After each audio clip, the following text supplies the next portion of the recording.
Hola, buenas noches para todos. Mi nombre es Edgar Jaimes, gerente de distrito del equipo Portafolio Agudo en Colombia.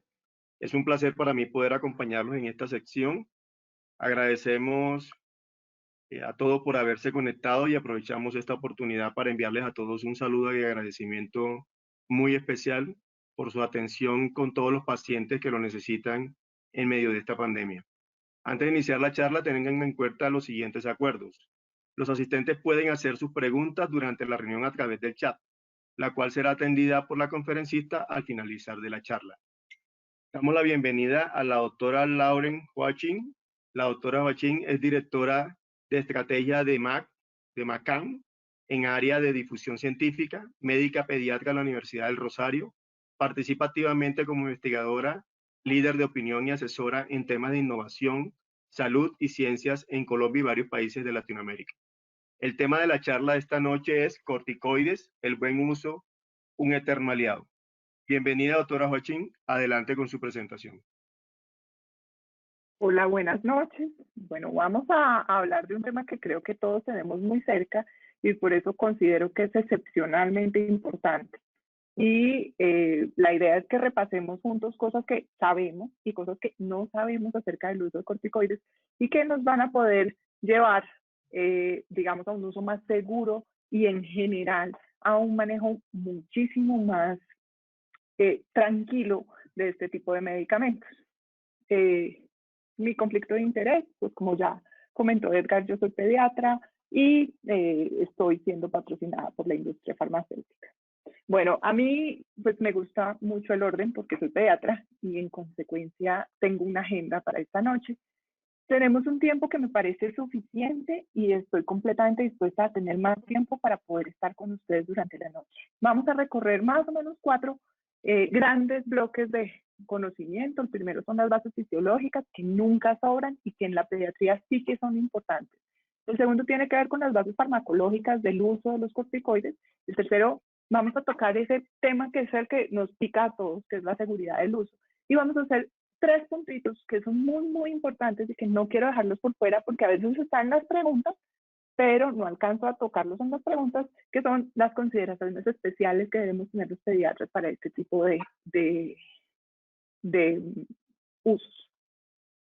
La idea entonces es empezar por las bases fisiológicas. Como todos sabemos, nosotros dependemos de un eje fisiológico que llega directamente desde nuestro cerebro por medio de unas hormonas que se encuentran en nuestro sistema nervioso central a las glándulas suprarrenales. Las glándulas suprarrenales son unos pedacitos de grasita pequeñitos que tenemos encima de los riñones que a nivel microscópico están divididas en 2 pedazos. Una es la médula, donde se secretan las famosas catecolaminas. Las catecolaminas son esas hormonas que a todos nos aceleran el corazón y nos ponen a sudar las manos y de las que no vamos a hablar hoy. Pero en la corteza, después de una zona reticular, se secretan 2 tipos de hormonas. Unas, los mineralocorticoides, aldosterona en particular, de la que no vamos a hablar hoy, y otra, una zona un poco más amplia que se llama la zona fascicular, de donde vienen los corticoides del manejo del colesterol y las hormonas sexuales, los andrógenos. Resulta que el cortisol en la sangre, después de mucho tiempo de investigación, se encontró que tiene unos picos y unas variaciones. Esos picos y variaciones son completamente necesarios para el desarrollo de un ciclo muy especial que se llama el ciclo circadiano. En los adultos, el pico máximo de cortisol se ha estudiado que en promedio empieza a las 6 de la mañana y se acaba a las 8 de la mañana, alcanzando en promedio un máximo de 20 miligramos. En los niños, los estudios que se han hecho en etapas prepuberales varían entre 8 y 11 miligramos según el nivel de TANI y según el momento del desarrollo puberal que el niño tenga. Pero se ha notado que los momentos de estrés, tanto emocionales como metabólicos, pueden elevar los picos de cortisol en sangre hasta 200 miligramos con pico máximo en el día. Y eso tiene unas consecuencias que ahora que miremos qué es lo que hacen los corticoides en nosotros, tienen mucho interés. Si fisiológicamente se suben hasta 200 miligramos al día en condiciones orgánicas, obviamente cuando nosotros hacemos y elegimos una terapia con corticoides, vamos a alterar ese ciclo Y esa tiene unas consecuencias en la vida de nuestros pacientes. Este es el proceso por el cual la célula fabrica el cortisol.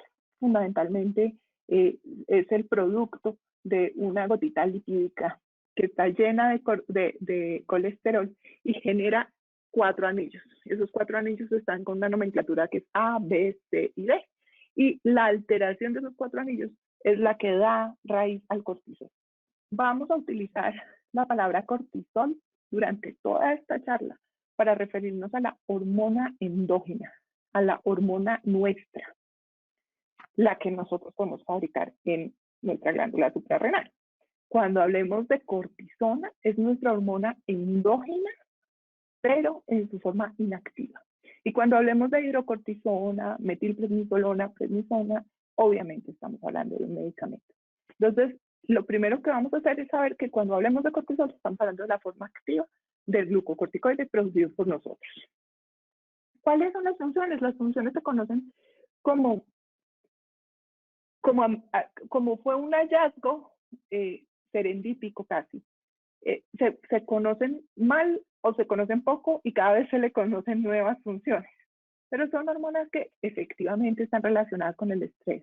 Y por decir algo, son como los socios lentos de las catecolaminas. Las catecolaminas van a mí, los corticoides durante el estrés van más bien lento, son de procesos un poquito más lentos. Estimulan la gluconogénesis, la glucogenólisis, elevan la glucosa, alteran el metabolismo de los lípidos, redistribuyéndolo, aumentando el apetito y generan retención de sodio, agua, excretando potasio e hidrógeno. Pero es muy importante saber que esas funciones no suceden siempre, sino que suceden, digamos, exclusivamente en ciertos entornos en los que se le permite. Lo que significa entonces que los corticoides son fisiológicamente muy versátiles. Y al ser tan versátiles, su uso es excepcional, excepcional. Como sabemos bien los pediatras, los corticoides son grandes aliados.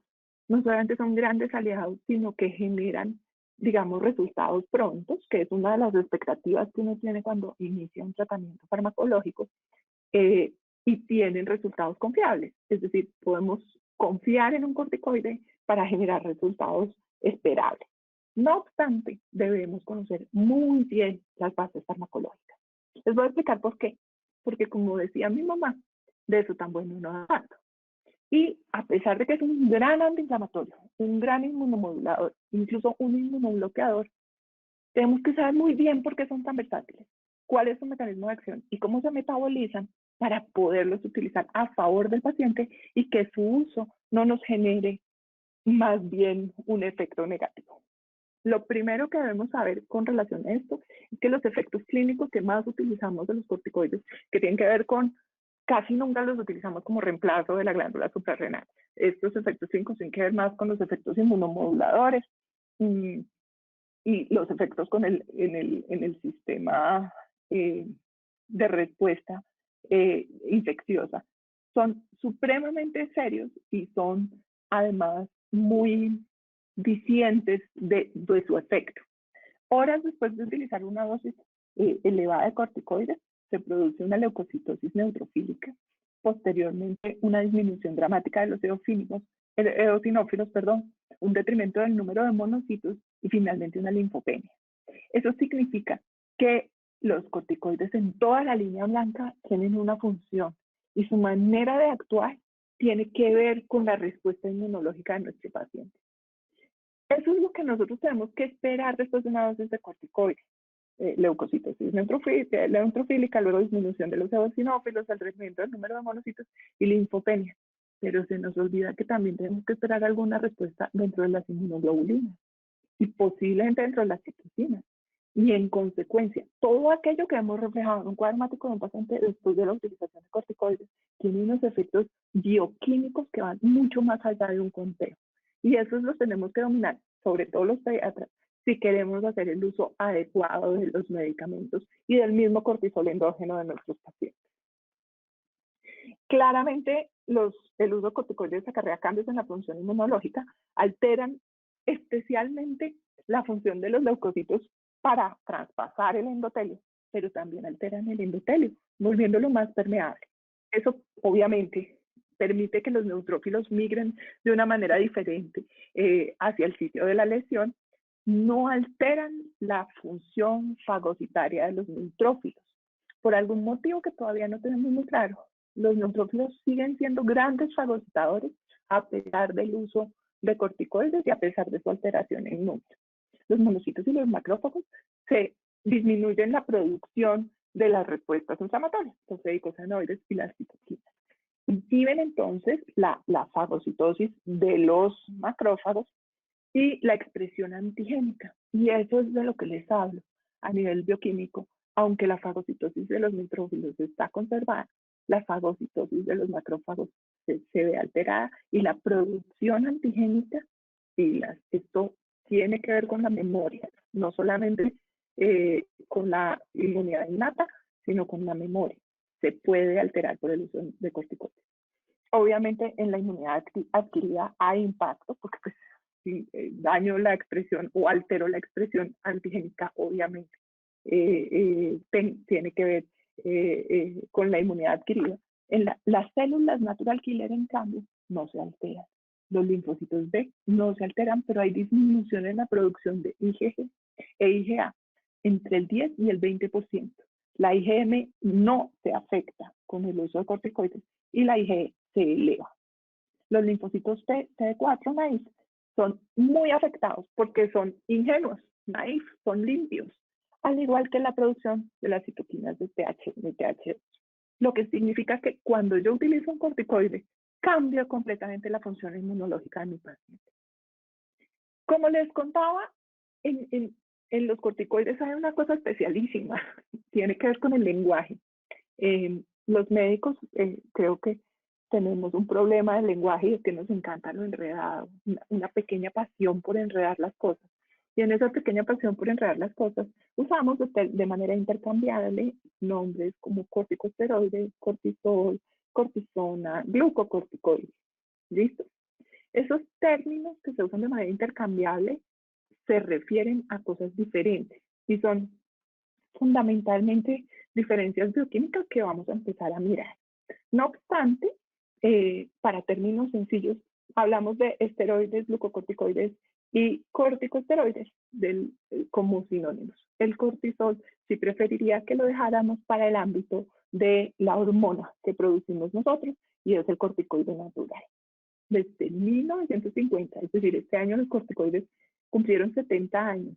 En la posguerra inmediata se encontró que alterando levemente la forma del cortisol en esos 4 anillos de las que estaba hablándoles ahorita, nos volvimos unos terapeutas de los corticoides y se nos volvieron una especie de amado odiado en la propedéutica médica.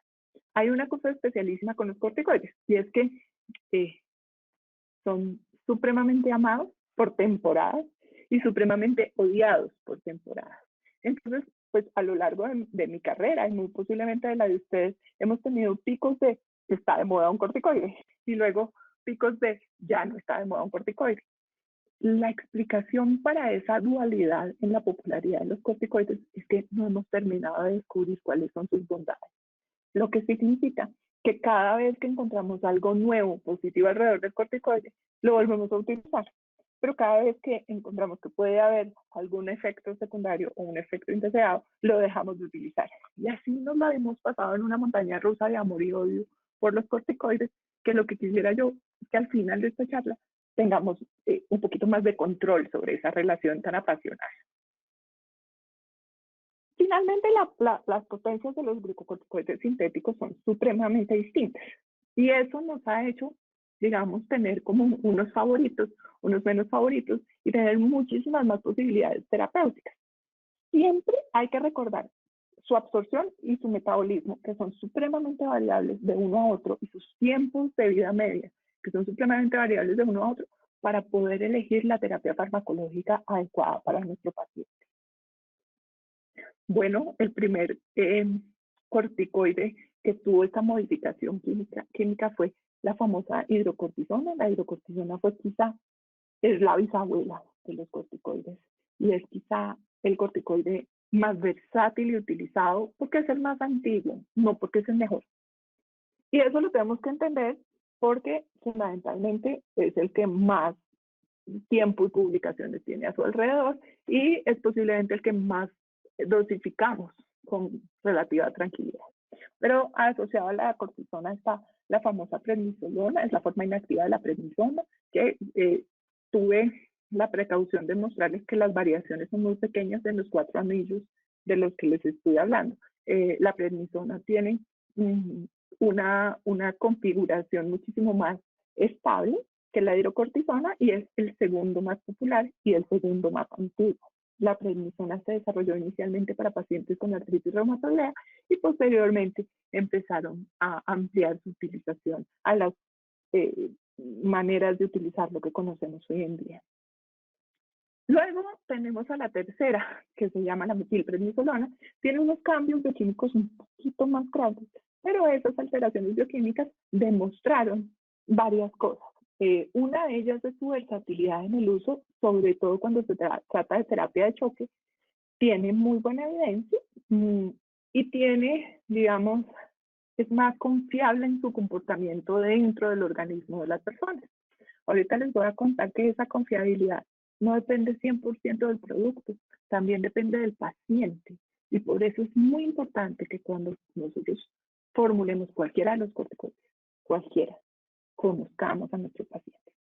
Fundamentalmente traje estos porque estos son los más frecuentemente usados: dexametasona, hidrocortisona, prednisolona y metilprednisolona. No significa que sean los únicos y no significa que no vayamos a hablar o no podamos hablar más adelante de los otros, pero digamos estos dentro del catálogo de los pediatras son como nuestros amigos de todos los turnos o amigos de todas las consultas. ¿Qué pasa? Como les conté, la potencia de los corticoides varía individualmente, es decir, de persona a persona, pero varía entre ellas. La hidrocortisona es el equivalente al cortisol.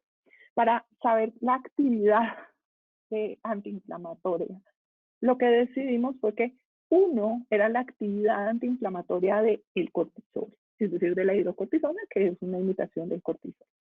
Uno significa tengo uno de potencia.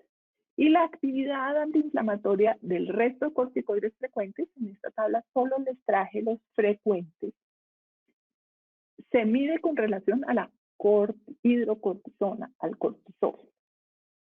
Entonces, si hidrocortisona es 1, prednisona es 4 y prednisolona es 4.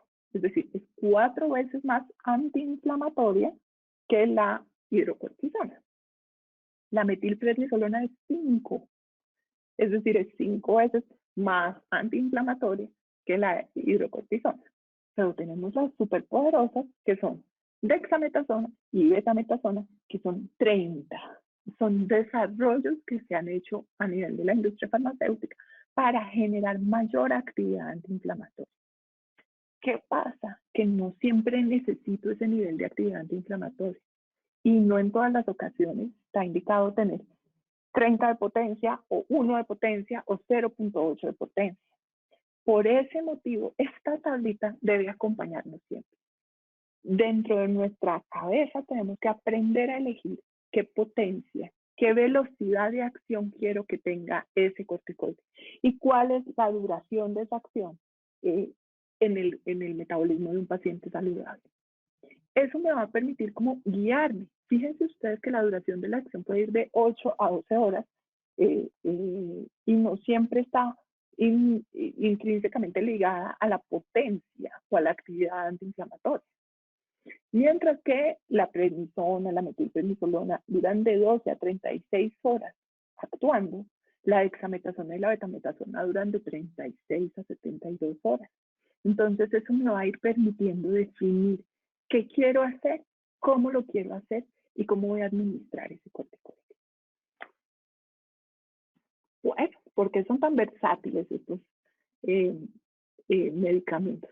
Resulta que la mayoría de las células humanas tiene afinidad por las hormonas y por los glucocorticoides. No tienen un receptor específico en la membrana, en realidad atraviesan la membrana con mucha facilidad, acuérdense que son un lípido. No obstante, su afinidad es mucho mayor en los sitios donde más vemos complicaciones de su uso. ¿Quiénes son esos sitios? El hígado, la piel, el tejido adiposo, pero escúchenme esto, que esto es muy importante. Hay gran afinidad por los corticoides en el tejido adiposo del paciente obeso. No hay gran afinidad por los corticoides en el tejido adiposo del paciente que no es obeso. Y eso es muy importante porque nos puede explicar y nos puede dar una guía sobre qué voy a hacer con el paciente obeso y el uso de corticoides. ¿Qué voy a hacer con el paciente diabético y el uso de corticoides? Hay gran afinidad, como les conté, dentro del sistema inmune y eso explica su relación con la inflamación. Pero en el corazón, en el cerebro, también hay receptores. Hay una cosa que a los pediatras se nos olvida y es la afinidad de los corticoides por el cerebro. Y eso puede explicar y nos puede ayudar a decirle a las madres cuando formulamos un corticoide que puede haber cambios en el comportamiento del paciente y que es relativamente usual que un paciente tenga más hambre después de utilizar una dosis alta de corticoides. Si no lo advertimos, es posible que la madre se altere y por eso tenemos que conocer muy bien, pero muy bien lo que formulamos. Hay afinidad en el riñón porque en el metabolismo el corticoide se metaboliza en el hígado y se excreta en la orina. Los glucocorticoides, como les conté, atraviesan con mucha facilidad, pero con mucha facilidad las membranas y se unen a receptores citoplasmáticos, unas chaperoninas que finalmente los llevan a el núcleo donde se genera la actividad. ¿Qué tenemos nosotros? El cortisol endógeno, el que nosotros producimos, que se llama cortisol, tiene gran afinidad por una globulina que es transportadora de corticoides. Esa globulina y la albúmina, que es una proteína plasmática, transportan a los sitios donde necesitamos nuestros corticoides la hormona producida. No obstante, a diferencia del cortisol endógeno, los glucocorticoides y los corticoides que utilizamos de manera terapéutica no son afines a esa proteína que se llama la CBG. 2/3 de ellos se unen de manera bastante débil a la albúmina y 1/3 de ellos circula de manera libre. Al circular de manera libre tienen una acción mucho más rápida que el cortisol endógeno y en consecuencia penetran muy fácilmente el torrente sanguíneo. La vida media es bastante corta en el caso del cortisol endógeno, es aproximadamente 1 hora, hora y media, mientras que la vida media de los glucocorticoides que son administrados farmacológicamente es más larga. La forma inactiva del cortisol se llama cortisona y la forma activa se llama cortisol. Y esa conversión ocurre mediante una enzima convertidora que tiene solamente una vía.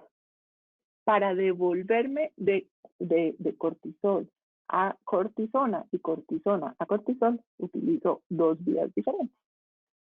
Las alteraciones del metabolismo hepático son muy frecuentes con el uso del corticoide en medicamento y son muy relevantes. Los corticoides y su metabolismo están excepcionalmente alterados en el paciente críticamente enfermo. Por ese motivo, ustedes no me van a oír hablar del metabolismo de corticoides en el paciente críticamente enfermo, porque eso es todo un capítulo aparte que obviamente los intensivistas dominan mucho mejor. Y por eso hoy solamente lo voy a mencionar, pero tengan en cuenta que si ustedes trabajan también en pacientes de cuidados intensivos, deben meter en su disco duro que la manera de metabolizar los corticoides, bien sea endógenos o exógenos de un paciente críticamente enfermo, es totalmente diferente. La obesidad, la diabetes, algunos medicamentos alteran, como les conté, la actividad de los corticoides. ¿Cuál es el mecanismo de acción entonces? Ya les conté todo lo que hace, cuáles son los órganos de Ana, todo eso. Pues miren, la verdad es que es un mecanismo de acción mucho más complejo de lo que pensábamos inicialmente. Y es que realmente producen una alteración genómica de la función celular. Es raro que lleguemos a ese nivel de precisión, pero ya sabemos que entran por transporte pasivo a la célula, en el núcleo empiezan a actuar consecuencias específicas de la transcripción genética. Y es ahí donde el corticoide en realidad manipula, entre comillas, genéticamente la producción de ese núcleo. Entonces altera la producción de las proteínas proinflamatorias, recluta factores que promueven la producción de proteínas antiinflamatorias e inhibe la síntesis de casi todas las citocinas inflamatorias. Entonces, la función de una célula desde el núcleo se ve altamente alterada mediante la interacción del corticoide con el núcleo celular. Eso significa que puede llegar incluso hasta bloquear los factores de transcripción. Y eso es una manipulación del contenido genético de ese núcleo. Nosotros estamos en nuestras manos manipular el núcleo de la célula cada vez que prescribimos un corticoide. Por eso tenemos que hacerlo con mucha atención, pero con mucha atención. Entonces, finalmente se inhibe la secreción de citocinas, obviamente, y entonces todos los eventos translacionales se alteran. ¿Cuáles son las consecuencias? Pues la degradación de la bradykinin, la supresión de los eicosanoides y la inhibición de la ciclooxigenasa 2. Sí, la ciclooxigenasa 1 no se altera. ¿Por qué no se altera? No sabemos, pero la ciclooxigenasa 1 no se altera con el uso de corticoides. Esto es un esquema bastante básico de lo que pasa en las moléculas, con las moléculas de corticosteroides cuando ingresan a la célula. Como ven, se transportan por el citoplasma con una chaperonina y el retículo endoplásmico es quien se encarga pues de aumentar los mediadores antiinflamatorios y reducir los mediadores proinflamatorios. Dicho esto, entramos a la parte más quizá interesante o de pronto la que más nos hizo entrar a este webinar. La parte que nos hizo entrar a este webinar es esa cosita que tenemos todos en la consulta, así como una ratinita que le dice, no, le va a poner corticoides a este chiquitín, cuánto le pongo, cuánto tiempo le pongo, cómo se lo quito, será que no le pongo. Yo pretendo con esta charla que tratemos de organizar mañana cuando tengamos un paciente, organizar cuál va a ser mi secuencia de toma de decisiones cuando pongo un corticoide. Eso es lo que yo quiero, pero de pronto al final no podemos construir todos juntos, porque hay muchas cosas que posiblemente se me escapan. Entonces vamos a hablar de la seguridad. ¿A qué le tenemos pavor nosotros? Y tenemos que confesarlo, que no salga de este webinar, a los efectos secundarios de los corticoides, que son obviamente el Cushing inducido por medicamentos, que nos da mucho susto, los efectos dermatológicos, esta carita de luna llena, el niño con el tejido adiposo redistribuido, el acné, el hirsutismo, el eritema facial. Le tenemos mucho miedo a esos efectos adversos. Pero a veces se nos olvida que además podemos causar hipertensión arterial, podemos causar aterosclerosis prematura, podemos causar arritmias. Y ese tipo de cosas que no se ven, también las tenemos que meter en la ecuación del paciente con corticoides. El susto que le tenemos al paciente con corticoides de larga data y la osteoporosis y la osteopenia. Pero fíjense que, como les comenté antes, los pediatras casi no recordamos nunca esos efectos neurológicos tan importantes, o se nos olvida comentárselos a la mamá. También es que tenemos una carga laboral de locos, pero los corticoides pueden dar euforia, pueden dar insomnio, pueden dar manía y pueden dar problemas motores. Desde el punto de vista metabólico causan hiperglicemia y pueden en su uso prolongado bloquear el eje hipotálamo pituitaria adrenal, que puede generar una serie de problemas importantes. Obviamente desde el punto de vista del sistema inmune, lo que queremos que pase, pues, modular el sistema inmune, puede aumentar nuestro riesgo de infección. Como les conté, altera profundamente la función del sistema inmune, pero profundamente a nivel nuclear. ¿Qué pasa? Nos da miedo a todos los pediatras que eso suceda. Pero lo que les tengo que contar hoy es que no les pasa a todos nuestros pacientes. Y no pasa siempre. Eso es lo que es vital entender en este caso. No siempre que yo uso corticoides y no a todos mis pacientes les voy a poder decir qué les va a pasar, ni cuál va a ser su respuesta, ni cuáles van a ser los efectos adversos. Entonces, para eso pues dentro de lo que uno estudia para hacer este tipo de repasos, lo primero que uno tiene que hacer es como los escenarios en los que el corticoide se vuelve un aliado. Hay dos escenarios en pediatría y solo dos escenarios en pediatría. El primero es la urgencia médica. Es el momento en el que tenemos que decidir iniciar altas dosis por poco tiempo. Usualmente eso es lo que pasa en la urgencia médica. El ejemplo, pues digamos, más frecuente en la vida de los pediatras es quizá la crisis asmática, otro es el choque séptico. Pero normalmente esto es en una situación de urgencia, es una situación en la que yo tengo que definir utilizar el corticoide, bien sea uno, porque me va a dar más tiempo, o dos, porque el costo-beneficio de su uso siempre me da una ecuación a favor del paciente. Y el segundo tiene que ver con el uso crónico. El uso crónico en nuestro ámbito tiene dos presentaciones. Normalmente el uso local, ahora tenemos unas presentaciones inhaladas, que conocemos todos supremamente bien. Tenemos unas presentaciones tópicas que se aplican sobre la piel. Pero hay también el uso crónico del paciente que tenemos que inmunomodular por algún motivo, bien sea porque es un paciente que tiene una enfermedad autoinmune, bien sea porque tiene un asma de difícil control, lo que sea. Ese paciente que recibe pequeñas dosis sistémicas por largo tiempo también es paciente pediátrico. Entonces no se limita al paciente adulto, también es paciente pediátrico. Y su uso requiere unas consideraciones muy especiales.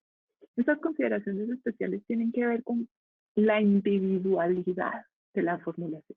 La individualidad del uso es vital para tener seguridad. Resulta que los efectos adversos están íntimamente ligados a la dosis o el tiempo de duración. Las bajas dosis en pediatría se considera que son dosis de menos de 1 miligramo por kilo por día o menos de 40 miligramos por día en paciente adulto o en paciente adolescente grande. Tiene efectos antiinflamatorios, pero no altera la respuesta inmunológica. Entre más tiempo utilice la dosis bajita, mayor riesgo tengo de efectos adversos. Pero su uso prolongado, comparado con las dosis altas, es menor la recurrencia de eventos adversos. En las dosis altas, que son de más de 1 miligramo por kilo por día, o más de 40 miligramos por día, hay efectos inmunomoduladores y en consecuencia la remodelación del sistema inmune es mucho más profunda, mucho más prolongada y sus efectos adversos son mayores. El uso prolongado de altas dosis de corticoides es muy desaconsejado en toda la literatura médica. No obstante, ese uso prolongado de altas dosis de corticoides a veces es necesario y tenemos que saber cuándo y tenemos que saber cómo usarlo. La biodisponibilidad de los corticoides es absolutamente peculiar, pero los estudios muestran que dependiendo de algunos factores del paciente, esa biodisponibilidad cambia. La farmacocinética, paradójicamente, también cambia, pero no cambia según el paciente, sino según la dosis. Al parecer, entre mayores la dosis, más rápido se metaboliza. Y la depuración varía según la hora del día a la que se dé la dosis. Por eso, cuando hablemos con una mamá y empecemos un corticoide, por favor, digámosle la hora del día a la que se la vamos a dar. Esto es una cosa que ojalá uno tuviera un sellito que cada vez que formula un corticoide le diga a la mamá, por favor, déselo de día. Ojalá en la mañana, ojalá cerca de las 8 de la mañana, entre las 6 y las 8 de la mañana, para tratar de imitar ese ritmo circadiano del que hablamos antes. Pero si yo le doy un corticoide a un muchacho en casa, no sé, a las 7 de la noche, es posible que le dé insomnio, que haga un episodio de hipomanía, que tengamos muchos eventos que reportar. Entonces, esas pequeñas cosas, como por ejemplo, déselo entre 6 y 8 de la mañana, hacen mucho más fácil la asimilación del glucocorticoide por parte del paciente. Y la verdad, yo pienso que, no los veo, pero pienso que todos tienen como esa cara de esta señora de esta foto. Y es esa pregunta que uno dice, pero ¿cómo minimizo los efectos secundarios que son dañinos y que me preocupan? ¿Cómo dirijo la terapia a los órganos o a las células que están enfermos? ¿Cómo hago para que esta terapia llegue a donde yo quiero que llegue y no hacer un daño sistémico o un evento sistémico? ¿Y cómo venzo la resistencia a los glucocorticoides innata o bien sea adquirida de los pacientes? ¿Cómo hago yo para tratar de utilizar de manera inteligente los glucocorticoides y vencer esa resistencia? Recuerden que existen varios estudios que ya nos muestran que hay unas alteraciones y algunas mutaciones a nivel del núcleo que hacen que algunos pacientes no respondan a los corticoides. Y no responden a los corticoides para sorpresa de muchos pediatras. Esas alteraciones son condicionadas genéticamente y usualmente son hereditarias. Y hay algunos pacientes que adquieren una resistencia al uso de corticoides. Les voy a explicar. La cantidad de eventos adversos depende fundamentalmente de dos cosas. Uno es la dosis. Entre mayor sea la dosis, más posibilidades de eventos adversos tengo. Entre más alta sea la dosis, más posibilidades hay. Y el segundo tiene que ver con el tiempo de duración, es decir, terapias cortas o terapias largas.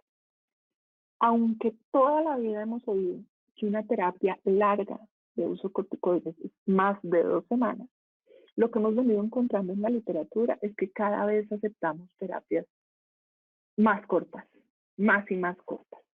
En esta gráfica podemos ver cómo la cantidad de eventos adversos o la probabilidad de eventos adversos es muy alta en dosis de 10 a 15 miligramos por día y va disminuyendo con dosis menores de 5 miligramos por día. Eso significa que si nos mantenemos en esos rangos, la posibilidad de desarrollar efectos secundarios está bajo nuestro control y podemos jugar con esas probabilidades. Hay una clara relación entonces entre dosis, tiempo y eventos adversos. Los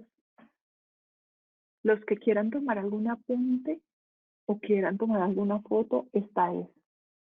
Los efectos son dosis tiempo dependientes. Necesitamos siempre utilizar la mínima dosis necesaria o la mínima dosis terapéuticamente indicada por el menor tiempo posible. Y eso es muy importante.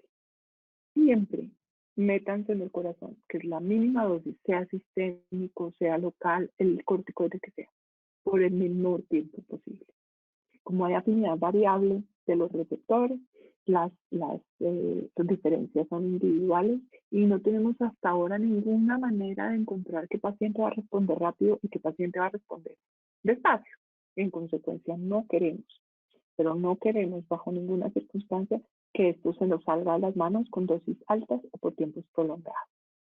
El mayor riesgo de síndrome de abstinencia o de deprivación son dosis elevadas de corticoides hasta ahora. Esta es la evidencia que tenemos por más de 2 semanas. Dosis elevadas, acuérdense, más de 1 miligramo por kilo. Por más de 2 semanas tiene alto riesgo de hacer un síndrome de deprivación. ¿En qué difiere eso de lo que sabíamos antes? Difiere en dos cosas. Uno, nos limita la dosis. Antes era un poquito, cuando estaban de moda los corticoides, era un poquito, póngale todos los corticoides que pueda. Ahora es el mínimo posible para la respuesta que esperamos de nuestros pacientes con el menor tiempo posible. Cuando les hablo del menor tiempo posible es que hemos encontrado que hay controversias alrededor de estas 2 semanas y que algunas escuelas están prefiriendo que este tiempo prolongado se cuente a partir del 7º día de uso. Eso significa solo 1 semana. Los efectos están obviamente mediados por la biodisponibilidad, por la activación de los receptores, por la represión y activación de la expresión genética, y las diferencias entre glucocorticoides o entre individuos pueden resultar en diferencias en la eficacia y toxicidad, aunque se haya usado la misma dosis en 2 pacientes, digamos, por lo demás idénticos. Entonces, les va a empezar a sonar eso que nos ha pasado a todos, y es que un niño no responde a la dosis de corticoides que utilizamos y empezamos a subirla y empezamos a variarla y cambiamos el corticoide. Recuerden que individualmente las personas pueden responder de manera muy diferente a los corticoides que utilizamos con tanta tranquilidad. Existe, como les digo, digamos, muy numérico todo, pero sabemos que una dosis de más de 0.075 miligramos por metro cuadrado de prednisolona por más de 2 semanas implica digamos, un bloqueo del eje desde el sistema nervioso central. El efecto es muchísimo más frecuente si el fármaco se administra en ciertas condiciones. Y en los pacientes con síndrome de Cushing exógeno se debe asumir que el eje está suprimido y que tenemos que volver a activar el eje de una manera inteligente y lenta. Todos conocemos la bajada lenta de los glucocorticoides, pero digamos estamos apuntando hoy en día a que cada vez menos necesitemos suprimir el eje y tengamos cada vez menos pacientes con síndrome de Cushing de origen medicamentoso. Entonces voy a llegar al final y al final fundamentalmente voy a dejar más preguntas que respuestas y me tengo que echar la culpa de ese error. Y es que usualmente cuando uno aprende mucho de un tema, queda muy preguntón. Y esas preguntas, pues lo que quisiera yo es que las dejáramos para nuestros motivos de estudio más adelante o las pudiéramos discutir ojalá en persona. No obstante, estas consideraciones especiales creo que son útiles para el pediatra y no solamente son útiles para el pediatra, sino para sus pacientes. Por ese motivo las hice. Esas son tres, fundamentalmente, cuál es el impacto del uso de corticoides en la vacunación, cuál es el impacto del uso de corticoides en el crecimiento, que es especialmente polémico, y vamos a hablar un poquito del periodo neonatal y el uso de corticoides. ¿Qué vamos a decir? Vamos a decir que los corticoides y las vacunas nunca se han peleado. Existió un tiempo, esto está revelando que yo ya me estoy volviendo viejita, pero había un tiempo en el que decíamos que no íbamos a usar vacunas en pacientes que acabaran de usar corticoides. Falso, de toda falsedad. Acuérdense que las vacunas son mandatorias y ese tipo de, digamos, retrasos en la vacunación le pueden traer más problemas que beneficios al paciente. Yo he usado dosis bajas o bastante pequeñas de corticoides en días anteriores a la vacuna, no existe ningún motivo para retrasar la vacunación. Ninguno. En un porcentaje mínimo de pacientes puede haber títulos bajitos de anticuerpos, pero no van a afectarse si cumplimos con un esquema de vacunación completo y adecuado. Cuando tengo un paciente con altas dosis de corticoides y con tiempos largos de corticoides, se debe discontinuar la terapia de corticoides antes de administrar solo un tipo de vacunas, las de virus vivos. No hay contraindicación completa para la vacunación. Las de virus vivos no las puedo utilizar en paciente que esté recibiendo altas dosis. Lo que tengo que hacer es descontinuar el corticoide y poner la vacuna. ¿Cuántas son? Muy poquitas. Entonces no hay motivo para ni quitar los corticoides, ni retrasar o eliminar la vacunación. Ya está establecido un régimen adecuado de vacunación en estos casos. Les pido el favor de que lo consulten. Está disponible en todas esas cosas que nosotros consultamos en los eventos especiales de vacunación, pero procuren no atrasar el esquema de vacunación de sus pacientes o elegir unas vacunas adecuadas de sus pacientes sin pelear entre vacunas y corticoides. Por otra parte, vamos a hablar de los corticoides del crecimiento lineal. Ha habido cualquier cantidad de comentarios acerca de los corticoides del crecimiento lineal y les voy a contar lo más simpático. Estuve revisando la literatura y los más frecuentes son comentarios de los padres, no de los pediatras, alrededor de los corticoides del crecimiento lineal. Vuelve a ser válido el mantra que les acabo de decir, la mínima dosis necesaria por el menor tiempo posible. Si puedo elegir corticoide tópico, elijo corticoide tópico, sobre todo si sé que es una patología de larga duración, como por ejemplo las respuestas inflamatorias respiratorias. Fundamentalmente, las alteraciones del crecimiento lineal tienen mucho que ver con la duración de los fármacos en la sangre. La dexametasona, que tiene una acción más prolongada, altera más el crecimiento que la hidrocortisona, que tiene una acción más corta. No obstante, el uso de corticoides sistémicos a diario es lo único que tenemos como evidencia que altera el crecimiento lineal. En los corticoides tópicos o en los corticoides en usos, digamos, con dosis mínimas y tiempos cortos, no se ha visto realmente alteración en el crecimiento lineal. Y en la mayoría de los casos esa alteración se supera al suspender el uso de corticoides. Y la tercera tiene que ver con los neonatos. Hubo un tiempo en que se usaron como rutinariamente los corticosteroides postnatales. Hoy en día, lo que dijo la Academia Americana de Pediatría es que no deben utilizarse de manera rutinaria en los bebés prematuros con riesgo de displasia broncopulmonar.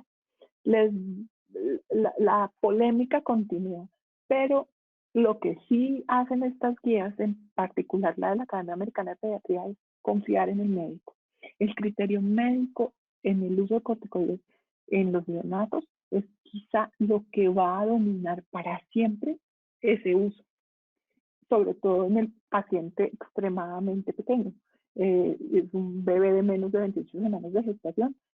Se deja claro que no se deben usar de manera rutinaria, pero que su uso depende del criterio del médico. Recuerden lo que les conté del paciente críticamente enfermo.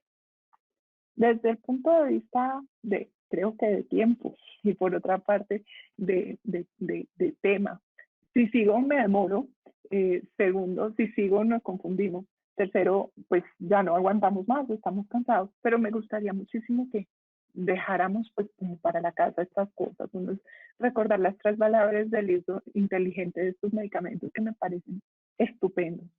Uno es el tiempo de uso, la dosis de uso y el tipo de administración que vamos a utilizar.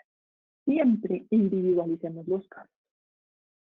Hay una conclusión que saqué de todo este repaso y es que en urgencias el uso de los corticoides no debe jamás retrasar ni reemplazar la terapia exacta.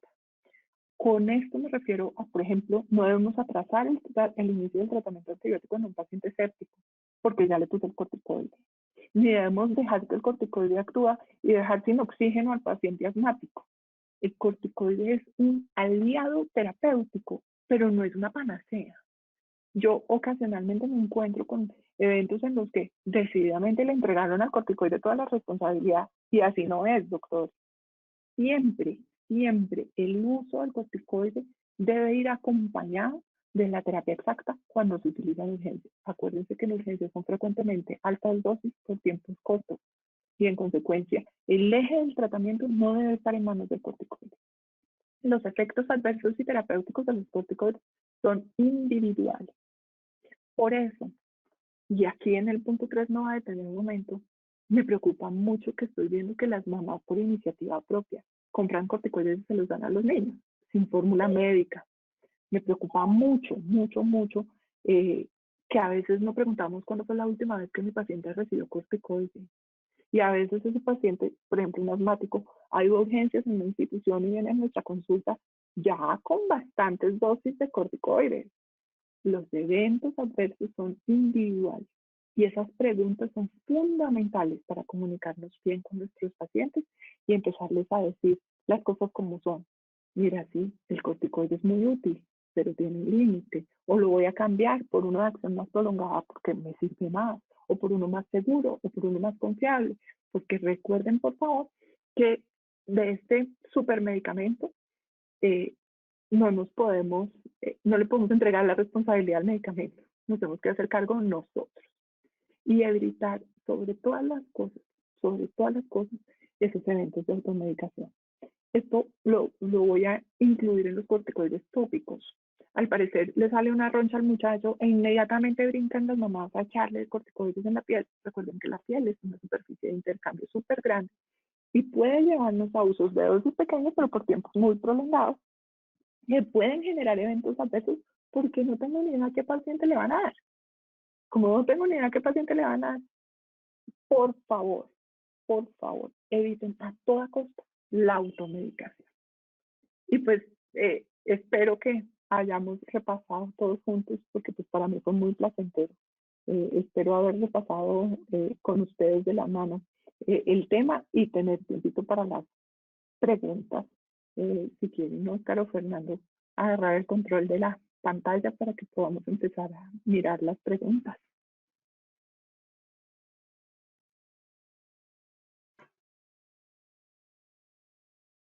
Hola. Hola, doctora Bachen. Gracias por excelente charla y actualización. Entonces, esperemos a ver aquí los asistentes si tienen alguna inquietud. A través del chat pueden hacer sus preguntas. Gracias. Esperemos, pues, doctora, un momentito. Claro que sí, no hay ningún problema. A ver.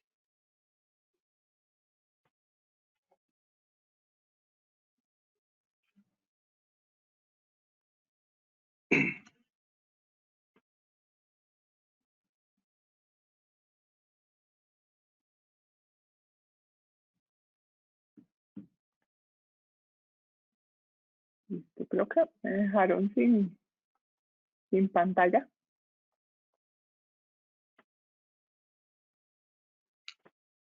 Aquí hay alguna pregunta, doctora. Vamos entonces aquí dice, excelente. ¿Cuál es el corticoide ideal en, en cara en niños y cuál no usar? Gracias. En lesiones de la cara, no entiendo la Sí, pregunta, si aquí me la dice, pueden poner. sí. ¿Cuál es el corticoide ideal en cara en niños y cuál no usar? Okay. Gracias. Bueno, miren, lo primero que les tengo que decir es que los corticoides dermatológicos tienen una ventaja-desventaja. La ventaja es el efecto inmediato que se ve sobre las lesiones de la piel, sobre todo sobre las lesiones que son de origen inflamatorio, rashes, ese tipo de cosas. Obviamente no tienen ningún efecto sobre las lesiones vasculares. No utilicen ningún corticoide de alta potencia por tiempos prolongados. Entre menor sea el tiempo y más rápida sea la respuesta, ese sería como el ideal. En nuestra farmacopea hay muchas, pero muchas posibilidades. Una de las posibilidades pues tiene que ver con esos de acción ultra larga que se ponen una vez al día. La mometasona es un ejemplo, pero hay un peligro, y es que como tienen ese efecto súper rápido y súper efectivo, la mamá se envidia con el corticoide tópico, les fascina, le echan a todo. Entonces el chiquitín se cae y le echan corticoide, el niño parpadea y les echan corticoide, lo pica un zancudo y le echan corticoide, y eso puede generar, primero pues obviamente automedicación, que es totalmente desaconsejada, que puede generar un problema más importante aún, que es que vamos a empezar a dosificar a ese niño con largos tiempos de dosis pequeñas de corticoides.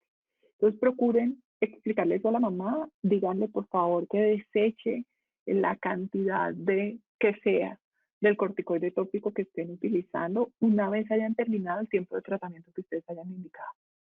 Esa es la recomendación máxima, que no lo agarren de cremita mágica, que de hecho yo tenía una paciente que le decía la crema mágica y pues tuvimos mucho problema para regenerar esa piel posteriormente.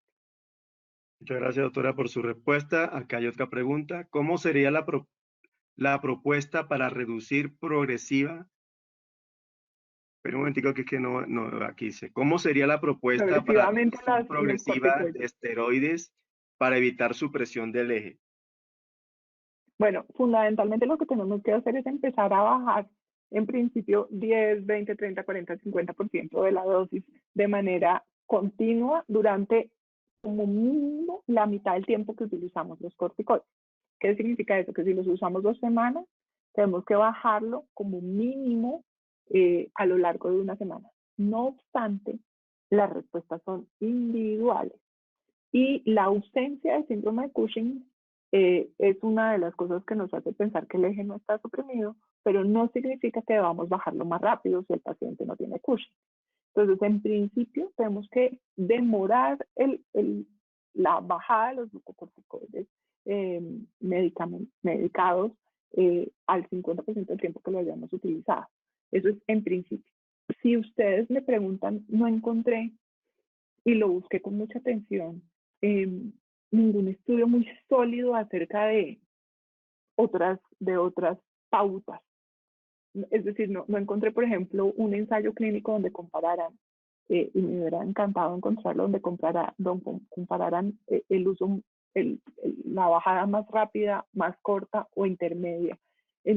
Pues porque obviamente no se puede hacer ese tipo de experimentos, pero lo que se ha revisado en la literatura es que el descenso debe ser porcentualmente en el 50 al 75% del tiempo que se ha utilizado el medicamento, con respuestas muy variables, muy variables.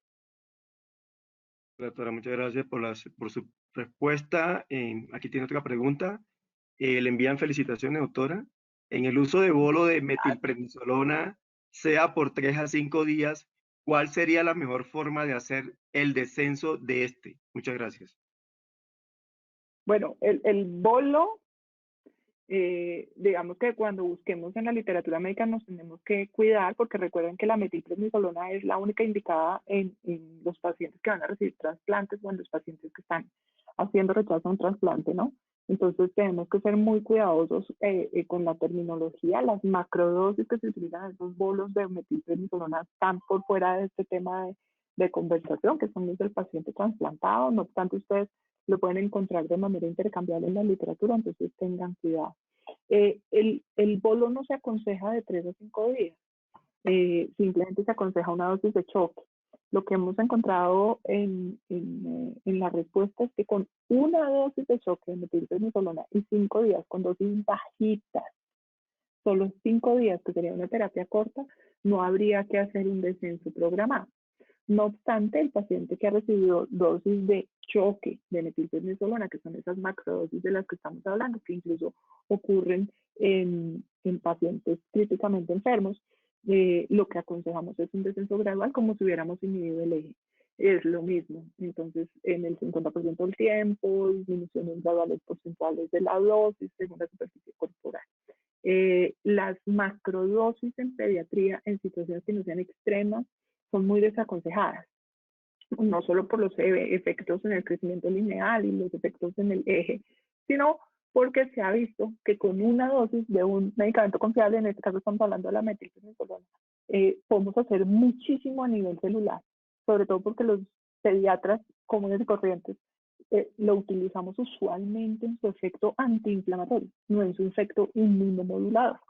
Entonces, la metil, que es súper predecible, es muy segura, de verdad que es un medicamento que me está bien por su nivel de confiabilidad, es un tipo que me da confianza. Me importa mucho que se use de manera prudente, pero de manera aceptada y correcta con una dosis macro y luego un tiempo corto de utilización que está supremamente bien. Su uso prolongado, pues genera la necesidad del descenso del que les hablé en la respuesta anterior. Gracias por su respuesta, doctora. Pues aquí le envían muchas felicitaciones, excelente exposición. Acá una de las asistentes comenta que es muy importante aclarar que no se debe atrasar el esquema de vacunación. Felicitaciones a la doctora Lauren por tan excelente presentación. Un tema siempre controversial, pero su uso es indiscutible. Acá hay otra pregunta. ¿El corticoide tópico por cuánto tiempo debe usarse? Miren, si ustedes me preguntan desde la evidencia científica, yo diría que el menor tiempo posible siempre es la respuesta. El menor tiempo posible en corticoides tópicos depende de cuál es el tópico que estoy usando. Ustedes recuerden que el corticoide inhalado se considera una presentación tópica. Entonces, voy a dividir la respuesta en dos mitades. Uno, el corticoide inhalado e intranasal. Incluso en ciclos de hasta 9 meses ha demostrado gran seguridad, gran seguridad. La respuesta terapéutica es mucho más corta. Lo que nosotros estamos viendo relativo al uso de corticoides es que si un paciente no ha respondido al corticoide inhalado en dosis adecuadas, bien sea por vía nasal o por vía respiratoria inferior, en 3 meses tenemos que reevaluar su uso, porque es posible que no nos vaya a servir. Eso estoy hablando del que va para adentro. Ahora, el corticoide tópico, cuando hablamos de tópico a nivel dermatológico, se debe utilizar, digamos, en tiempos limitados, porque lo que nosotros pretendemos con corticoides es disminuir la respuesta inflamatoria. La inmunomodulación a nivel dermatológico, la verdad, no se debe respaldar exclusivamente en el corticoide. Porque acuérdense que los corticoides tienen muchos receptores en piel. Entre más receptores hay en un órgano para corticoides, mayor es la probabilidad de desarrollar efectos adversos sobre ese órgano. En consecuencia, en la piel, el uso debe ser limitado. Primero, en área, porque entre más superficie corporal cubro, mayores son las posibilidades de tener eventos adversos. Y segundo, en tiempo. La dosis es el área y el tiempo, pues obviamente es el tiempo. ¿Qué vemos nosotros? Que ciclos de más de 7 días sin respuesta. Si en 7 días un paciente no ha tenido respuesta a un corticoide a nivel de piel, lo más probable es que no responda y en consecuencia se tiene que descontinuar. Dale, doctora, gracias por la respuesta. Acá tiene otra pregunta. Buenas noches. Respecto al horario de deltisona, que es cada 12 horas, si suspendo la dosis en la noche por alteraciones de sueño que pueda producir, ¿puedo dar la dosis total en una toma a la mañana? ¿Será a la mañana Pues siguiente? sí, en principio sí. En principio tú deberías seguir siempre el orden fisiológico de los corticoides. No obstante, tienes que estudiar muy bien la biodisponibilidad del medicamento que estás utilizando. Entonces, sí, digamos, hay como dos escuelas de pediatría. Los que dan una dosis al día, en horas de la mañana, y los que dan dos dosis al día, una en la mañana y a las 12 horas la siguiente dosis. Francamente, los últimos estudios yo no sé si ustedes recuerdan, hace relativamente poco el grupo de investigación del ciclo circadiano y el comportamiento hormonal recibió un premio Nobel, entonces se volvió a poner de moda el ciclo circadiano, todas esas historias. Los últimos estudios de ciclo circadiano, de ritmo circadiano, perdón, hablan de una dosis al día, toda junta, entre 6 y 8 de la mañana, para coincidir con el pico natural de cortisol. Se puede utilizar de las dos formas y si no hay eventos adversos que alteren la calidad del sueño, la seguridad del medicamento sigue siendo la misma. Ok, doctora, gracias. Acá hay otra pregunta. Dan las gracias por la presentación y pregunta, ¿betametasona o mometasona para crisis de asma y para cicatriz que llore? ¿Cuánto tiempo de betametasona? No, pues es que a ver, estamos metiéndonos en una de esas polémicas que es como los equipos de fútbol. Hay fans de la betametasona, hay fans de la mometasona, hay fans en crisis de asma, el corticoide inhalado, en la crisis, el corticoide inhalado no es tan efectivo como el corticoide sistémico. Y ahí tengo que ser enfática. Recuerden que hay dos ocasiones para utilizar los corticoides y esas dos ocasiones son la emergencia o urgencia médica y la crisis asmática es una urgencia médica. En consecuencia, lo que se recomienda es utilizar metilprednisolona, prednisona o prednisolona en la crisis. Entre más confiable y seguro sea el medicamento, pues mucho mejor. Y posteriormente, en el uso crónico, sí elegir el corticoide de mejor comportamiento y biodisponibilidad. La betametasona no tiene el mejor comportamiento, pero sí la mejor biodisponibilidad. Y la mometasona intranasal es muchísimo más potente, pero su biodisponibilidad no es tan predecible. Ok, doctora, gracias. Otra pregunta, buenas noches. ¿Algún comentario en relación al uso de corticoides en la dermatitis atópica? Ay, sí, mil. Nos podemos quedar aquí, traigan un tinto y nos quedamos toda la noche. Miren, las patologías atópicas, lo primero que nosotros tenemos que saber es que fundamentalmente se controlan, pero difícilmente se curan. Y tenemos que partir de esa base. Es decir, cuando le generemos un tratamiento a un paciente, nosotros tenemos que saber que si no hemos encontrado el alérgeno y si no hemos entregado, digamos, medidas de medio ambiente a ese paciente, difícilmente vamos a poder controlarlo. Lo que hacen los corticoides, y esto no me voy a cansar de repetirlo, es ayudar a manejar los síntomas, pero difícilmente van a curar la patología en sí. Entonces, ¿qué tenemos que hacer nosotros con los corticoides? Si vamos a utilizar en dermatitis atópica corticoides tópicos, tenemos que limitarlos a los momentos en que la respuesta inflamatoria de la piel esté al máximo. Es decir, cuando ya no tenga otra opción, pongo corticoide tópico. Y cuando decididamente la alergia o la respuesta inflamatoria decididamente amerita un corticoide sistémico, lo voy a usar de nuevo en ciclo corto. Como les digo, hay una polémica, si el ciclo corto son 2 semanas, si el ciclo corto es 1 semana, pero el menor tiempo posible en una dosis sistémica que sepamos que genera un efecto antiinflamatorio, pero no un efecto inmunomodulador. Y ahí, pues tenemos que recurrir no solamente a los test de alergias, si tenemos a mano, pues estupendo, sino también mucho a la farmacopea, porque muchas veces las alergias cutáneas vienen de origen gastrointestinal o son el desencadenamiento de una marcha atópica. Tenemos que hacer muy buena historia clínica para poder empezar a cazar con Z el alérgeno y poder retirar el corticoide. Pero gracias por la respuesta. Em, Otra pregunta. Buenas noches, doctora. Felicitaciones por la charla. Si el paciente requiere tratamiento prolongado por más de 15 días, ¿cuál es el corticoide más recomendado?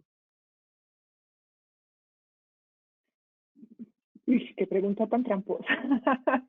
Mire, le voy a responder lo que mi mejor profesor de medicina, que era mi papá, me dijo a mí alguna vez, el que mejor sepa usar. Hay medicamentos que son muy buenos, pero uno, o el paciente no se los va a tomar, o dos, yo no los domino. Francamente, la prednisona, la prednisolona están muy a mano, pero no siempre son confiables. La metilprednisolona está muy a mano, pero no es la más asequible para todo nuestro sistema de salud. Pero yo no me movería a alta potencia, o sea, yo no me iría para dexametasona jamás, y la hidrocortisona es la que más ha demostrado que tiene eventos adversos. En consecuencia, me quedaría entre estos tres, prednisona, metilprednisolona, y la verdad, el que más cómoda me haga sentir en dosificación y más cómoda haga sentir al paciente. Ahí están las respuestas. Me gustaría contestarle uno solo, pero solamente entre los de acción intermedia, solamente esos tres, y pues los que más dominamos son la metil y la prednisona. La prednisolona en los pediatras no es tan popular porque su presentación en Colombia no es muy amigable con nosotros. Doctora, muchas gracias por su respuesta. Buenas noches, felicitaciones por la charla. Aquí dice, ¿cuánto tiempo se retira antes el corticoide para vacunar el niño? Por ejemplo, con fiebre amarilla. Sí. Mira, depende del corticoide, depende de la patología del niño. Y ahí, digamos, también depende de la dosis. En principio, si llevamos un tratamiento de más de un mes, tenemos que esperarnos al menos 2 semanas de haber disminuido el corticoide y haberlo retirado para pensar en la vacunación. Entonces, uno lo que tiene que hacer con esos pacientes en realidad, si llevan un tiempo de más de 2 semanas de corticoides, es planificar como en una junta directiva con los padres y cuidadores el esquema de vacunas. Y eso nos va a permitir, usualmente sus pacientes tienen otro especialista de por medio, puede ser el neumólogo, puede ser el alergólogo, puede ser el reumatólogo, el nefrólogo incluso, nos va a permitir hacer un esquema coordinado con la participación de todos. Lo que yo suelo hacer en mi práctica es hacer como juntas directivas, entonces llamo al especialista que inició o que prolongó el tratamiento de corticoides y le digo cuáles son sus objetivos de tratamiento, cuándo me da permiso de ir disminuyendo y planeamos las vacunas. una vez puesta la vacuna, reiniciamos el tratamiento si es necesario lo más pronto posible. Doctora, gracias por su respuesta. Otra pregunta, ¿cuánto tiempo?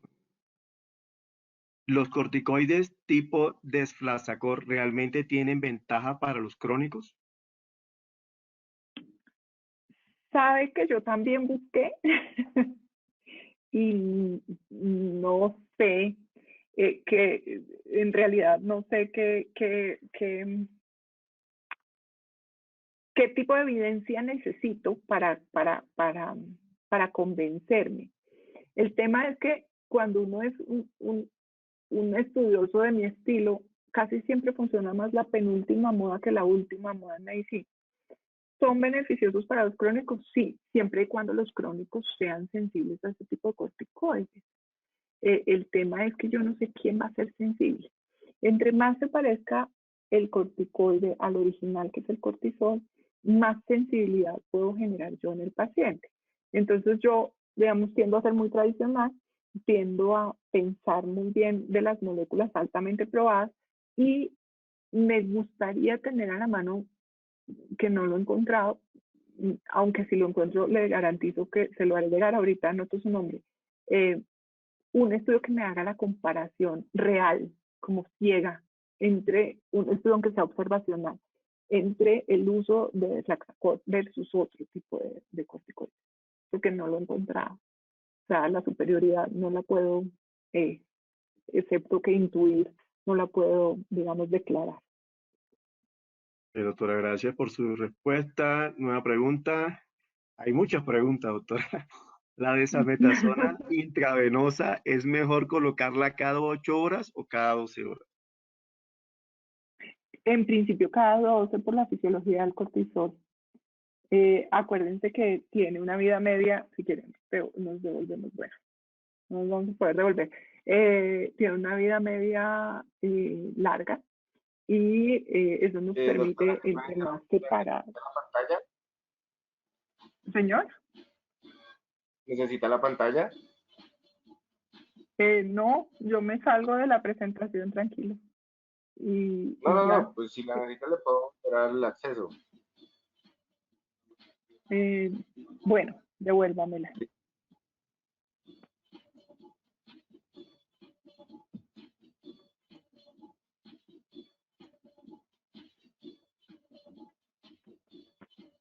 Ok.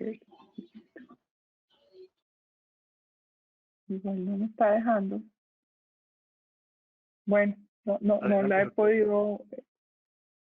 Señor, Adelante, doctora, con la respuesta. no me dejó mostrarle, pero finalmente los Ajá. corticoides de acción prolongada tienen que tener unos intervalos de uso lo más prolongados posible. Mm, la idea con la dexametasona es que efectivamente se utilice sino una o dos veces al día y no 3 veces al día, porque la alteración del eje es mucho mayor, pero mucho, mucho mayor. Ok, doctora, gracias. ¿Cómo se hace el desmonte del corticoide usado crónicamente? Como ya les conté, es una disminución gradual en el 50% del tiempo que se ha utilizado. Se considera crónico después de 2 semanas, ¿no? Tengan mucho cuidado con eso, porque uno a veces, por ejemplo, hay unas situaciones que son muy colombianas, que es que uno le da de alta a un paciente que ya ha recibido corticoide intrahospitalariamente y la madre no consigue consulta de control sino muchas semanas después. Entonces siguió utilizando el corticoide y eso tiene que ser supremamente claro. Cuando le den el alta a un paciente que ha recibido dosis altas de corticoide, escriban la fecha de inicio del corticoide y díganle a la madre o al cuidador que en el momento de la cita de control le muestre esa fecha al médico que le haga el control. Eso es una súper, súper buena medida porque le permite a uno en serio hacer la cuenta. Entonces, si efectivamente lleva más de 2 semanas, debemos programarnos para que sea una semana o 2 semanas o 3 semanas en caso de que haya sido un mes y medio. Pero usualmente en pediatría no se ven esos tiempos tan prolongados, a menos que el paciente esté en un tratamiento inmunomodulador, que pues es otro escenario. Doctora, gracias. Buenas noches. El riesgo del uso de corticoides y sangrado gástrico. Bueno, en pediatría tenemos una maravillosa noticia y es que el sangrado gástrico es menos frecuente que otros efectos. No obstante, sí se presenta, es un riesgo que está ligado, óiganme esto no se los había comentado, ese riesgo está íntimamente ligado con el uso agudo de dosis altas por tiempos cortos de el corticoide. Es uno de los riesgos más elevados que tiene ese uso agudo, con el que paradójicamente los pediatras nos sentimos tan tranquilos, porque los pediatras ponemos bolos de corticoide con tranquilidad o con relativa tranquilidad. Los pacientes que reciben bolos de corticoide tienen mayor riesgo de sangrado gastrointestinal que los pacientes que reciben corticoide por tiempos prolongados en dosis bajas. El resto de eventos adversos sí están más asociados con las dosis por tiempos prolongados. Doctora, gracias. Siguiente pregunta. Siempre se había considerado dar la prednisolona en la mañana y en las horas tempranas de la tarde. Según lo que usted dijo, ¿la mejor es administrarlo en la mañana entonces? Sí, la mejor es administrarlo lo más fisiológicamente posible. En la mañana entonces. El problema de la tarde es uno que comentamos ahorita en alguna de las preguntas y es que puede causar alteraciones del sueño. Recuerden que tiene efectos a nivel del sistema nervioso central. Entonces puede generar que el niño tenga muy mala respuesta, pero muy mala respuesta durante la noche. Entonces, ¿qué hacemos? ¿Qué preferimos? Una dosis única diaria, porque la vida media me lo permite, ojalá asociado a los picos naturales del corticoide. Si no es así, si no logramos hacerlo así, preferiríamos que se diera alrededor de las 4 de la tarde, no a las 10 de la noche. No obstante, normalmente los CRUBs donde utilizamos dexametasona nos llegan a medianoche y eso no tiene por qué cambiar nuestro comportamiento. Si vamos a utilizar el medicamento porque en la urgencia es necesario, el horario no nos tiene por qué impedir utilizarlo. Por favor, eso tiene que quedar supremamente claro. Cuando yo necesito un corticoide, pongo un corticoide. A la hora que lo necesite, lo va a poner. Pero si voy a dar un régimen en el que la madre tiene la libertad o la facilidad de escoger horarios, siempre vamos a preferir el horario de la mañana con la menor dosis posible, el menor tiempo posible. Ok, doctora, gracias. Aquí hay una otra pregunta. Dice, en la dermatitis amoniacal complicada con candidiasis, ¿recomendaría el uso de el antimicótico mezclado con un poco de corticoide y por cuánto tiempo? No, el antimicótico mezclado con óxido de zinc todo el tiempo que sea necesario y el cambio del pH. Los estudios que hemos hecho a mediano y largo plazo con este tipo de intervenciones, lo que han demostrado es el adelgazamiento de la piel, el aumento de las fisuras y algunos eventos adversos como el nacimiento de vello en la región púbica, que no está asociado con el desarrollo temprano puberal, ni más faltaba, pero sí con, digamos, la aparición de un vello muy fino, muy ralo, que corresponde a las consecuencias del uso del corticoide a nivel local. No obstante, si aún mucha respuesta inflamatoria se utiliza esa mezcla, que es además, como dicen las mamás benditas, durante muy poco tiempo en una capa delgada. O sea, hay que indicarle al paciente lo siguiente. Cuando uno utiliza medicamentos a nivel del área perineal, el medicamento de mayor acción debe quedar en contacto directo con la piel. Entonces, es una capa delgada de corticoides 2 veces al día y encima se utiliza la capa de la medicación antipañalitis que queramos usar, que ya se venden en presentaciones que vienen el óxido de zinc y la nistatina en la dosis adecuada.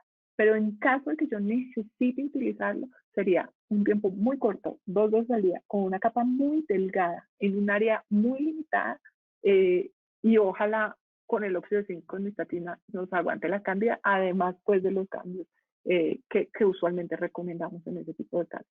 Ahora, si la respuesta inflamatoria es muy severa, tenemos que evaluar la posibilidad de que exista otra comorbilidad. Ok, doctora, muchas gracias. Doctora dice, gracias por la actualización. ¿Alguna recomendación para afrontar la politerapia propia en la automedicación entre antibióticos y corticoides? Uy, ¿sabe qué? A mí eso a veces me trasnocha. Me preocupa muchísimo, pero muchísimo, porque ese uso de la enfermedad respiratoria y corticoide, porque, digamos, empiezan a tomarse unas libertades, como respondió una vez al corticoide, entonces le vuelvo a dar corticoide. Y asociar a eso un antibiótico se ha vuelto como el cóctel de moda. Digamos, con los eventos epidemiológicos que estamos viviendo, el droguista se volvió el consultorio del barrio, otra vez, que era una cosa que no me pasaba desde que yo hice el rural, que fue hace bastantes años. Y para mí la mejor herramienta es la educación al paciente. La relación con el paciente pediátrico es una relación de mucha comunicación. Y yo entiendo que las circunstancias, digamos, de la consulta en general no nos permiten tener esa comunicación. Pero yo sí pensaría que cada vez que formule un corticoide o que cada vez que sienta que mi paciente va a recurrir a la automedicación con el corticoide, le dedique 2 o 3 minutos de la consulta a decirle que no lo haga. Primero porque cuenta conmigo y puede venirme a buscar cuando quiera. Pero segundo, darle un motivo sencillo, no le va a hacer bien. No nos podemos estallar en el eje ni contarles que los corticoides lo dejan a uno bajito, no, porque entre otros no es cierto. Pero lo que sí podemos decirles, ¿sabe qué? Como ya vino a verme y ya tenemos una relación, usted y yo, cuente conmigo. Es más fácil contar conmigo que contar con el corticoide que le va a vender por un dinero muy poco o por un precio muy pequeño el droguista. Más bien confía en mí. Y eso sí requiere una disposición de ánimo que últimamente nos está costando mucho trabajo tener porque estamos viendo unas circunstancias muy complejas. Digamos, no se me ocurre ninguna otra intervención más allá de la gratitud y la confianza en estos momentos. Claro, la educación médica continuada, claro, la educación al paciente, pero educar muestra sus efectos positivos más o menos 5 años después de iniciar la educación y yo necesito acciones rápidas. Es mejor pregúnteme antes o pregúntele a un colega. Eso haría. Doctora, gracias. Aquí le envían muchas felicitaciones por la charla. Hay una nueva pregunta. Uso de los esteroides en la trombocitopenia autoinmune. Ay, socorro. ¿Se acuerdan de que hablamos de la proliferación que generaba en todas las líneas? Pues me dediqué a la línea blanca, pero es en todas las líneas hematológicas el uso de corticoides, porque estimula efectivamente la producción de nuevas líneas y estimula la célula madre y estimula todas las líneas. No obstante, es ficticia esa respuesta. Es ficticia porque fundamentalmente lo que hace es estimular la respuesta, modular la respuesta inmune, pero no cura la enfermedad. Lo importante aquí es que sepamos que cuando nosotros decidimos utilizar un corticoide, decidimos ayudar a nuestro cuerpo, pero no estamos curando nada. Entonces, lo más probable es que ese paciente, estas trombocitopenias pueden ser transitorias, se mejore con el paso del tiempo y sea ayudado durante ese paso con los corticoides que nosotros utilicemos, pero que muchas veces tenemos que saber que la respuesta que damos como rápidamente en el cuadro hemático, que puede incluso ser muy optimista, es solo una consecuencia de la medicación y no una consecuencia de la curación. Y eso lo tenemos que tener muy claro en esa toma de decisiones. El hematólogo usualmente es muy consciente de eso, pero los pediatras, como somos ingenuos y gente feliz, casi siempre nos emocionamos más de la cuenta con esas respuestas, pero pues tenemos que saberlo y siempre tenerlo en el panorama. Nuestra respuesta en el cuadro hemático es, le puse el nombre ficticia, pero digamos es un artefacto producto de la utilización del medicamento. Ok, doctora, gracias.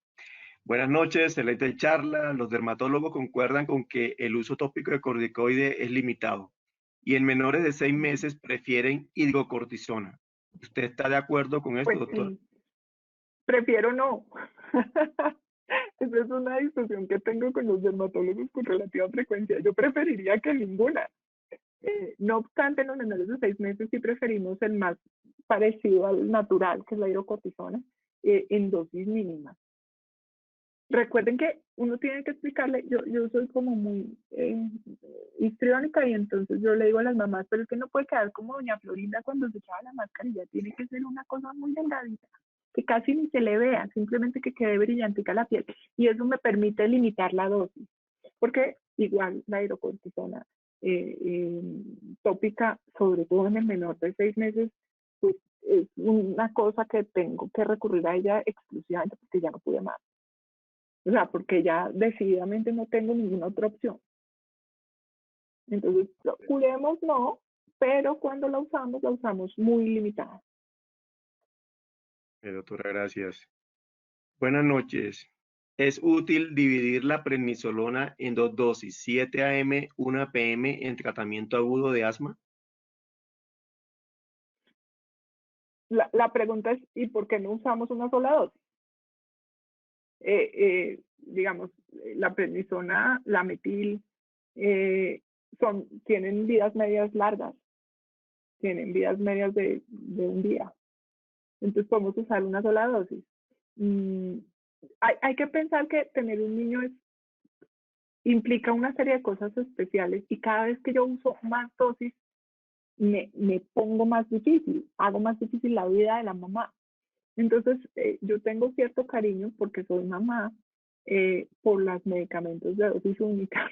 Soy mamá de asmático y aprecié mucho que mis pediatras y mis neumólogos me hicieran el favor de creer en la dosis única. Entonces, pues, yo le respondo la pregunta con una pregunta, ¿por qué no una sola dosis?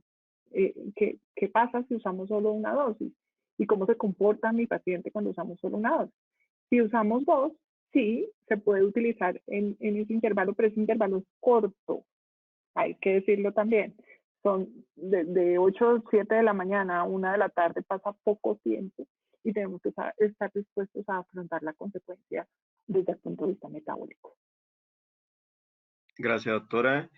Desde República Dominicana le mandan felicitaciones por tan brillante exposición y su nivel de respuesta, doctora. Siguiente pregunta. El efecto... Gracias. Qué rico República Dominicana, qué envidia. Sí, están conectados, qué chévere. El efecto sirve si doy 2/3 de dosis total a la mañana y 1/3 a la noche. Muchas gracias. Bueno, eso es chévere, esa es chévere, ese esquema es chévere. Me preocuparía ahí. Esta respuesta la estoy dando desde mi práctica clínica, no desde mi conocimiento de estudiosa. Me preocuparía a mí ahí la adherencia y el entendimiento de la dosis por parte de los padres, pero con padres inteligentes, dispuestos, colaboradores y con cuidadores responsables es una muy buena opción. Debo decir que me preocupa, de nuevo, que tanto entienden de lo que les digo, porque recuerden que cuando uno le habla a un paciente, recuerda solo el 20% de lo que le dije, y de ese 20% solo se acuerda del 10% bien, el resto lo tiene errado. Cuando yo doy ese tipo de indicaciones, tengo que estar muy seguro de que el padre entiende. Me gusta muchísimo ese esquema. ¿Saben quién es el paciente hospitalizado? El paciente hospitalizado con las jefes que son unas duras. Se le puede hacer ese esquema sin ningún problema y la jefe seguramente nos va a ayudar a esa administración de medicamentos. Pero es un esquema válido, sí, señor. O señora. Dale, doctora, gracias por su respuesta. Bueno, creo que terminamos. Excelente. Aquí le envían a usted excelente por toda la información. Gracias. Gracias por su respuesta. Y bueno, doctora, agradecido también Ay, gracias por por la estar invitación. con nosotros y bueno, fue bastante productiva. Muchas preguntas, muchas preguntas. Creo que tratamos de sacar el 99% de todas y bueno, agradecidos también por la participación. Doctora, muchas gracias a usted por estar con nosotros, por ampliar un poco más este tema que es tan controversial del uso de corticoides eh, y también apoyar mucho la actualización médica. Queremos también, en esta oportunidad, doctora, finalizando, ¿hay algún mensaje que usted quiere que se lleven los asistentes a su casa con respecto al tema? Sí, nadie sabe más de su paciente que ustedes, nadie. Es decir, todo lo que yo les cuento solo debe apoyar su amplísimo conocimiento médico y quien realmente conoce sus circunstancias son ustedes. Entonces, crean 100% en que dentro de ustedes hay un médico grandioso que conoce a su paciente más que nadie y que va a tomar las mejores decisiones clínicas en favor del paciente, en favor de la respuesta a los corticoides y en favor de la seguridad del uso. Y les agradezco infinidad de que hayan tomado ese tiempo para quedarse aquí con nosotros tan tarde, un día entre semana. Les estoy profundamente agradecida. Muchas gracias. Doctora, gracias a usted. Aquí le mandan felicitaciones también desde Perú. También están conectados de Perú. Gracias. Qué rico, Perú también. Ay, qué envidia. Todo el mundo está paseando. Mentiras, con 2 días ya. Muchas gracias. Listo, no, Muchas doctora. gracias. Bueno, para terminar, muchas gracias, doctora, por tan excelente presentación y actualización. A todos los asistentes, gracias por conectarse. A la Sociedad Colombiana de Pediatría, también agradecimiento por estos espacios para actualización y educación médica. Y bueno, de parte de Pfizer también, como saben, estamos siempre apoyando la educación médica continua. Muchas gracias para todos. Aquí mandan también felicitaciones desde la Argentina, doctora. Entonces, queríamos aquí como Está de también luto hoy porque se murió Maradona. se murió Maradona, sí, señor. Sí. Bueno, muchas gracias para todos. Noticia Que tenga importante. una excelente noche. Chao. Gracias, adiós. Feliz noche, adiós. Chao.